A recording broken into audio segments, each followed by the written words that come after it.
নমস্কাৰ বন্ধুসকল, welcome back to my YouTube channel. Assam police ABUB কনষ্টেবলৰ ৰি-ইণ্টাৰভিউৰ তাৰিখ যিহেতু এতিয়ালৈকে অহা নাই, সো আপোনালোকে দুমজাত পৰাটো স্বাভাৱিক কথা।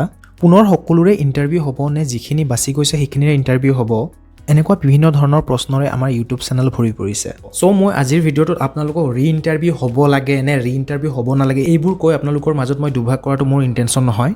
কিন্তু এটা কথা ঠিক বন্ধুসকল, আগন্তুক বিধানসভা ইলেকশ্যনৰ আগত আপোনালোকে অসম পুলিচ কনষ্টেবল হিচাপে চাকৰিকাল আৰম্ভ হোৱাৰ পূৰ্ণ সম্ভাৱনা আছে, বা 90% কাম আপোনালোকৰ সম্পূৰ্ণ হৈ যাব আগন্তুক বিধানসভাৰ আগত। কাৰণ চাব বন্ধুসকল, ফিজিকেল শেষ হোৱাৰ পিছত যিহেতু ফিজিকেলত বেছি সময় নালাগে, এইবাৰ ফিজিকেল শেষ হোৱাৰ পিছত ৰিটেনৰ কাৰণে আপোনালোকে সময় নাপাব, কাৰণ ফিজিকেল কাৰ্টআপ ওলোৱাৰ লগে লগে আপোনালোকৰ ৰিটেনৰ ডেট ওলাবই। চ' মই আজি আপোনালোকক কনষ্টেবলৰ কাৰণে ইম্পৰ্টেণ্ট বুক কেইটামান ছাজেষ্ট কৰিম, কাৰণ বহুত ভিউৱাৰ্ছে মোক কমেণ্টত সুধিছিলে কনষ্টেবলৰ কাৰণে কোনকেইখন বুক ফ'ল' কৰিব লাগিব। চ' যদি আপোনালোকে এতিয়ালৈকে বুক কিনা নাই, তেতিয়াহ'লে মই আপোনালোকক কেইখনমান বুক ছাজেষ্ট কৰিম, সেইকেইখন বুক আপোনালোকে কিনিব আৰু আপোনালোকৰ ষ্টাডি ষ্টাৰ্ট কৰি দিয়ক। কাৰণ জানে আজিকালি চাকৰি নিযুক্তিও ৰাজনীতিক এজেণ্ডা হিচাপে ৰাখি এপইণ্টমেণ্ট দিয়া হয়। চ' আহক মেইন টপিকলৈ। যিহেতু চিলেবাছ আপোনালোকে গমেই পাইছে, চ' মই আপোনালোকক কেইটামান বুক ছাজেষ্ট কৰিম, সেইকেইখন বুক আপোনালোকে ফ'ল' কৰিব আৰু মই আশা কৰিব পাৰোঁ সেইকেইখন বুক ফ'ল' কৰিলে আপোনালোকে এটা ভাল নম্বৰ স্ক'ৰ কৰিব পাৰিব। যিহেতু আপোনালোকে গাইড বুক এখন কিনিবই লাগিব, চ' আপোনালোকক মই ছাজেষ্ট কৰিম আপোনালোকে UB পাব্লিকেশ্যনৰ আছাম পুলিচ কনষ্টেবল নিযুক্তি পৰীক্ষাৰ সহায়িকা 2020 হাতপুথিখন আপোনালোকে কিনিব। এইখনত আপোনালোকক চিলেবাছ অনুসৰি সকলোবোৰ সামৰি প্ৰস্তুত কৰা হৈছে।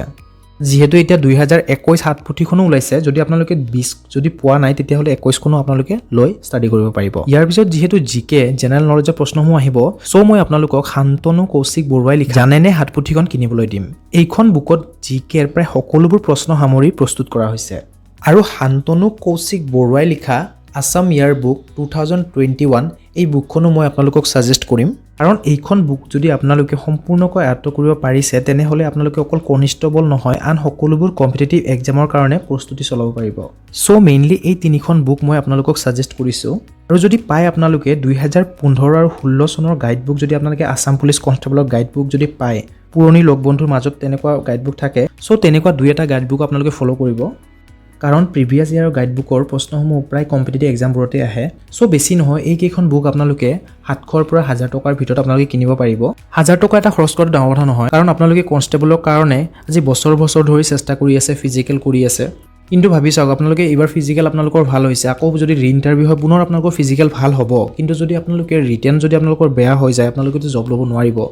আৰু যিটো আপোনালোকে অসম পুলিচত চাকৰি কৰিম বুলি এটা সপোন ৰচিছে, সেই সপোনবোৰো আপোনালোকৰ ভাঙিব। কাৰণটো জানেই, আমাৰ চৰকাৰখনে সৰু সৰু চাকৰি পৰীক্ষাসমূহ কণ্ডাক্ট কৰিবলৈ 2-3 বছৰ সময় লগাই দিয়ে। চ' নেক্সট আমাৰ কনষ্টেবলৰ ভেকেঞ্চি কেতিয়া ওলাব আৰু সেই ভেকেঞ্চি এপইণ্টমেণ্ট কেতিয়া হ'ব ভাবিলেই ভয় লাগে।